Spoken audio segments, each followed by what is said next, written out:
मनाचे श्लोक व अर्थ 57.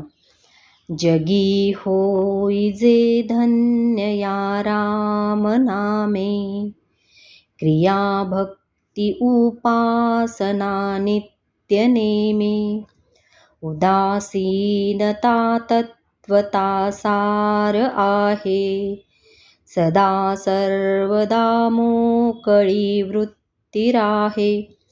मनुष्याला जर जीवनाचे सार्थक व्हावे असे वाटत असेल तर रामनाम घ्यावे, धर्मे कर्मे करावीत, परमेश्वराची भक्ती करावी, नित्यनियमाने उपासना करावी, परमेश्वराबद्दल आसक्ती बाळगावी व प्रपंचाबद्दल अनासक्ती ठेवावी, म्हणजे मन मोकळे होऊन सुखी बनते. जय जय रघुवीर समर्थ.